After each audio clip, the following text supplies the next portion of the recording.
Assalamualaikum warahmatullahi wabarakatuh. Bagaimana kabarnya adik-adik semua? Semoga kalian tetap sehat, semangat, dan bahagia selalu. Kita akan membahas materi mengenai sistem perkembangbiakan pada tumbuhan dan hewan. Adapun tujuan pembelajarannya, Ibu harap kalian dapat menjelaskan pengertian sistem perkembangbiakan tumbuhan dan hewan, menganalisis perkembangbiakan seksual dan aseksual pada tumbuhan dan hewan, mengidentifikasi penerapan teknologi perkembangbiakan tumbuhan dan hewan.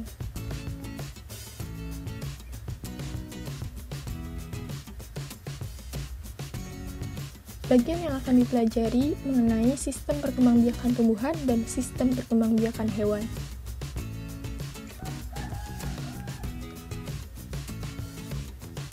Setiap jenis makhluk hidup memiliki kemampuan untuk berkembang biak atau bereproduksi. Kemampuan untuk bereproduksi ini bertujuan untuk menjamin kelangsungan hidup dan kelestarian jenisnya. Sistem perkembangbiakan pada makhluk hidup berbeda-beda, demikian cara reproduksinya pun berbeda-beda.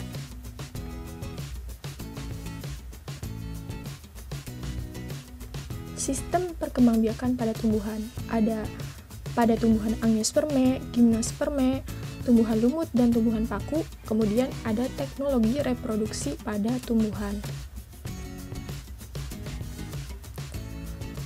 Tumbuhan terbagi atas 3 kelompok besar, yaitu tumbuhan berbiji atau spermatopita, tumbuhan lumut atau biropita, dan tumbuhan paku atau pteridopita. Nah, tumbuhan berbiji ini terbagi menjadi 2 lagi. Ada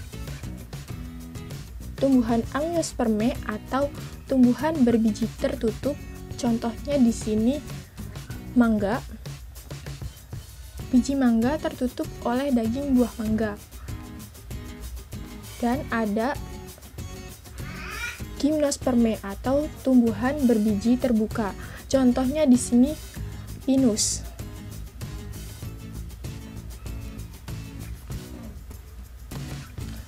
Sistem perkembangbiakan pada tumbuhan. Tumbuhan ada yang dapat berkembang biak secara vegetatif atau aseksual, generatif atau seksual, dan keduanya.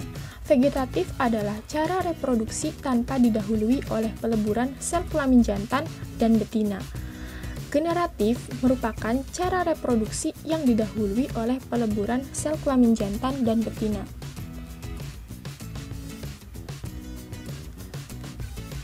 Perkembangbiakan pada tumbuhan Angiospermae dapat terjadi secara vegetatif ataupun generatif.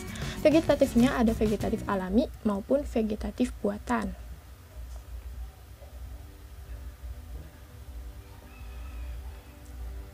Vegetatif alami contohnya seperti rizoma atau akar rimpang pada tanaman jahe, tanaman kunyit, lengkuas, dan lain-lain. Kemudian stolon pada tanaman stroberi, di mana stolon ini adalah batang yang tumbuh menyamping. Kemudian ada umbi lapis pada tanaman bawang merah. Kemudian ada umbi batang pada tanaman kentang. Tunas pada tanaman pisang, bambu. Kemudian ada tunas adventif atau tunas yang tumbuh pada daun, contohnya pada tanaman cocor bebek. Kemudian ada vegetatif buatan. Vegetatif buatan ini perkembangbiakan vegetatif yang dicampuri oleh campur tangan manusia. Contohnya saat kita menyetek tumbuhan, kemudian merunduk dan mencangkok.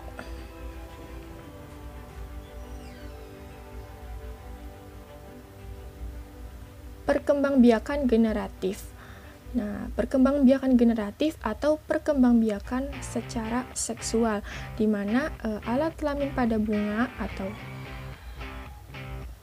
pada tumbuhan Angiospermae ini ada pada bunganya, ada putik atau alat kelamin betina dan benang sari alat kelamin jantan. Tahapan perkembangbiakan generatif pada Angiospermae. Yang pertama yaitu polinasi atau penyerbukan saat benang sari menempel pada putik. Kemudian fertilisasi atau pembuahan saat terjadi peristiwa menempelnya gamet jantan dengan gamet betina pada putik tentunya ya. Kemudian penyebaran biji dan perkecambahan. Perkembangbiakan generatif merupakan perkembangbiakan yang terjadi melalui pertemuan antara gamet jantan dan gamet betina. Ini mekanisme pembuahan ganda pada angiospermae. Nah, ini tadi ya.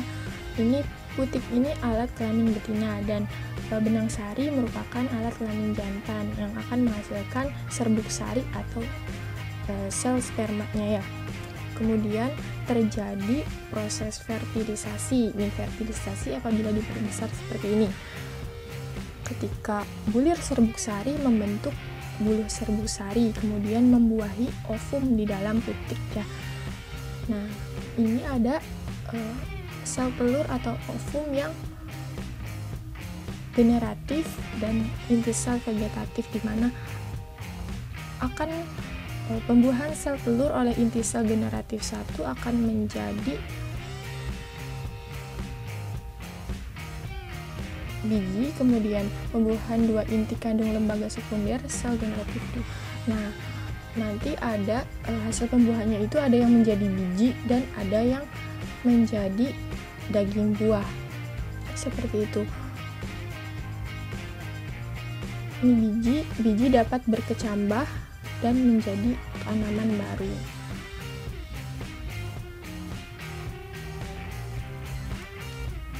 Kemudian perkembangbiakan pada tumbuhan gimnospermae. Tadi gimnospermae merupakan tumbuhan berbiji terbuka, di mana tanaman ini tidak tertutup oleh daging buah ya bijinya. Contohnya tanaman Genetum genemon atau melinjo.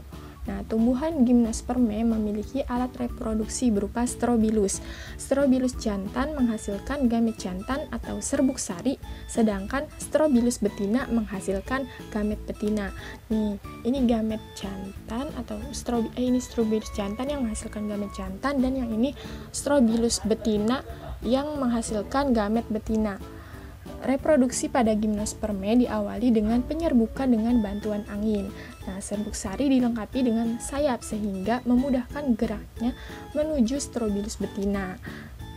Jadi penyerbukannya dengan angin ya. Kemudian pada bakal biji atau megaspora terdapat struktur liang biji atau mikrofil dan kantong serbuk sari yang mengganti fungsi bunga sebagai organ reproduksi. Jadi pada tanaman Genetum genemon ini tidak terdapat bunga, namun ada kantong serbuk sari yang mengganti fungsi bunganya.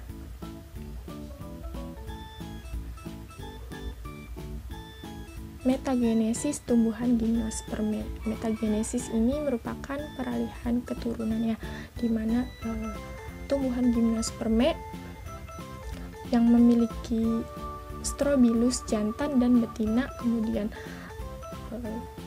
terjadi perkawinan atau fertilisasi dan sampai menjadi tumbuhan gimnospermae baru seperti itu. Siklus hidup gimnospermae, di mana ini pada tanaman pinus ya, di mana ada strobilus betina ini yang besar, kemudian ini strobilus jantannya.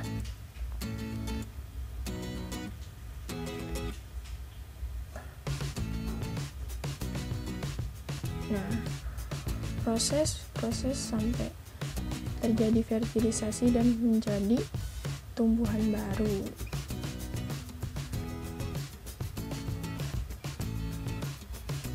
Kemudian perkembangbiakan pada tumbuhan lumut dan tumbuhan paku. Nah, perkembangbiakan generatif dan perkembangbiakan vegetatif tumbuhan lumut dan tumbuhan paku berlangsung secara bergantian melalui suatu pergiliran keturunan yang disebut metagenesis. Nah, fase vegetatif atau fase sporofit merupakan tahap saat tumbuhan menghasilkan spora, sedangkan fase generatif atau fase gametofit merupakan tahap saat tumbuhan menghasilkan gamet. Ini pada tumbuhan lumut ya. Jadi ini fase gametofit, fase menghasilkan gamet. Dan ini fase sporofit atau fase yang menghasilkan spora.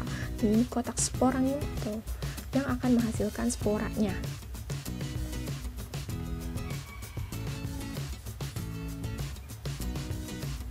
Ini metagenesis pada tumbuhan lumut. Ya, saat spora berkembang menjadi protonema atau tumbuhan lumut, ya. Ini dinamakan fase gametofit. Nah, di sini tumbuhan lumut ini ada antheridium atau sel kelamin jantan dan archegonium atau sel kelamin betina, di mana akan terjadi fertilisasi dan menjadi zigot, kemudian tumbuhlah sporofit muda yang akan berkembang menjadi sporofit dewasa. Nah, sporofit ini akan menghasilkan spora. Seperti itu ya, giliran keturunan pada tumbuhan lumut. Kemudian pada tumbuhan paku atau Pteridophyta, nah ini fase gametofitnya ada archegonium atau sel kelamin betina dan antheridium sel kelamin jantannya ya. Kemudian ini sporofit, fase sporofit atau fase yang menghasilkan spora, karena nanti di daun-daun ini bakal ada bintik-bintik kecil. Kalian bisa lihat tanaman paku di belakang tanamannya yang sudah dewasa biasanya ada bintik-bintik hitam, itu namanya spora yang akan berkembang menjadi gametofit. Kemudian gametofitnya akan berkembang lagi menjadi sporofit, seperti itu. Metagenesis pada tumbuhan paku ya. Yang mulanya sporangium atau kotak spora ini bermeiosis terbuka, kemudian menghasilkan spora, spora menjadi gametofit muda, kemudian gametofit berkembang.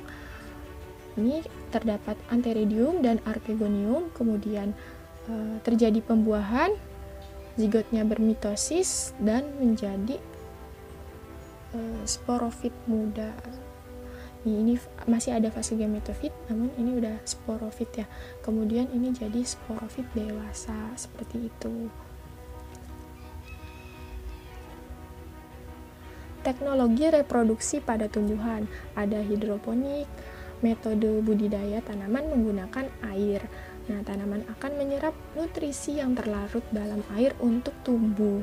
Kemudian ada vertikultura, yaitu metode budidaya tanaman dengan cara membuat instalasi bertingkat. Nah, seperti ini. Jadi lebih hemat tempat ya. Kemudian kultur jaringan, proses perbanyakan tanaman dengan memanfaatkan bagian tumbuhan untuk ditumbuhkan dalam media steril yang mengandung nutrisi. Ditumbuhkan dalam media-media steril di laboratorium ya, tentunya kalau kultur jaringan. Sistem perkembangbiakan pada hewan.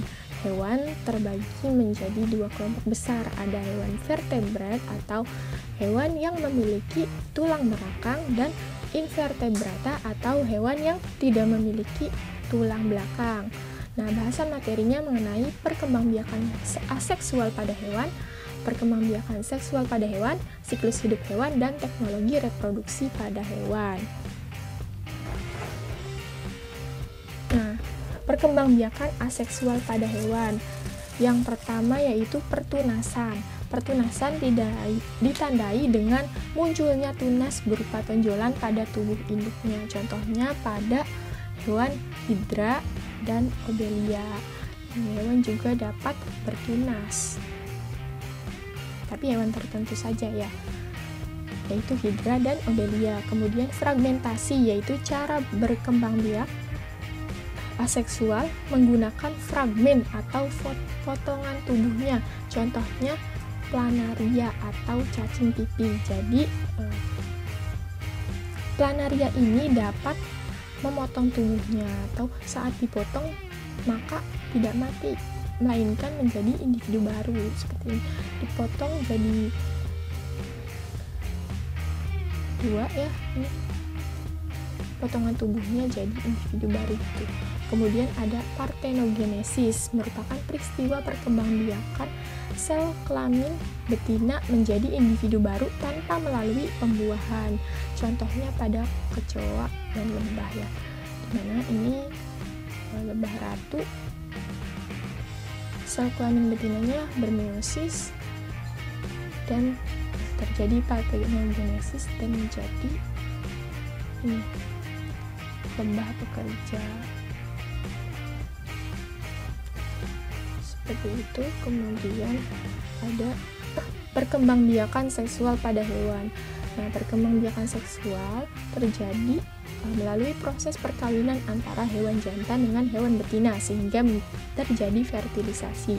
Nah, fertilisasi merupakan peleburan inti sel sperma dan inti sel telur.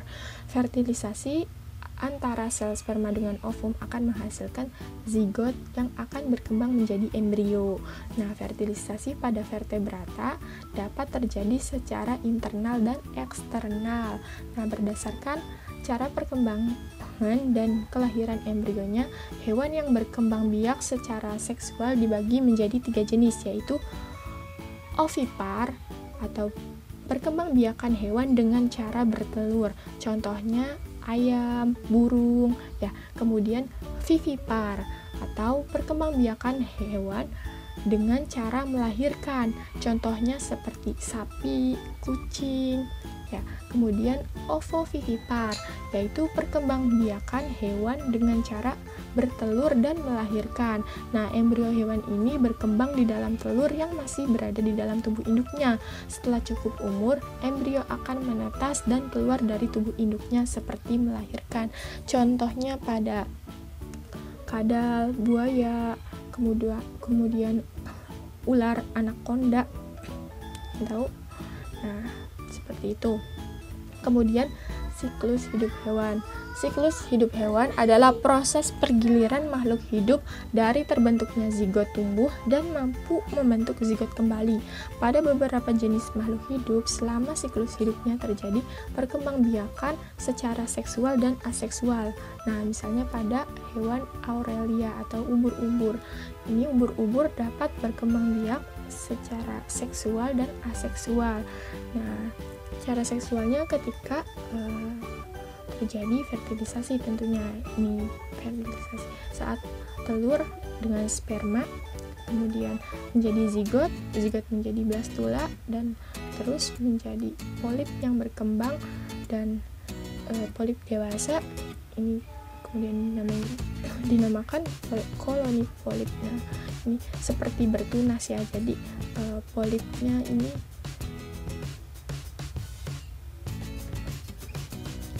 kemudian polip menghasilkan medusa. Nah, dan menjadi ubur-ubur. Ini juga dapat berkembang biak nantinya menjadi ubur-ubur seperti itu ya.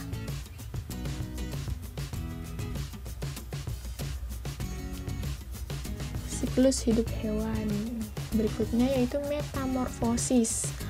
Metamorfosis adalah proses perubahan bentuk tubuh pada tahapan pertumbuhan dan perkembangan makhluk hidup.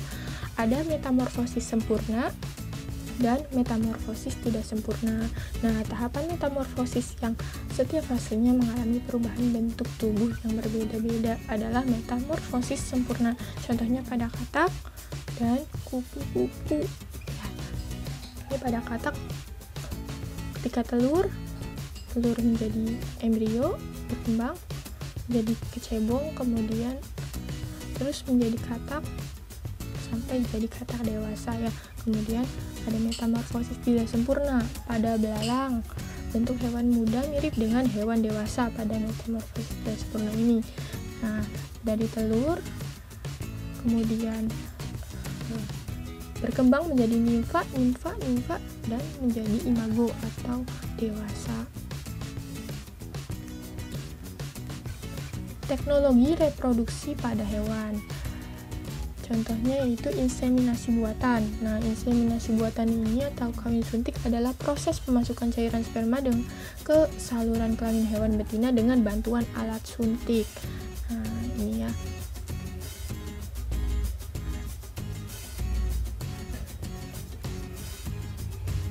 menggunakan jarum suntik gitu. Kemudian cloning merupakan cara reproduksi hewan untuk memperoleh keturunan yang identik dengan induknya dengan memasukkan inti sel donor ke dalam sel telur induk yang telah dihilangkan inti selnya. Nah, mengambil kelenjar mamai dari domba betina lain. Nah, ini donor inti sel atau nukleusnya ya, kemudian disatukan dengan sel telur dari hewan lain.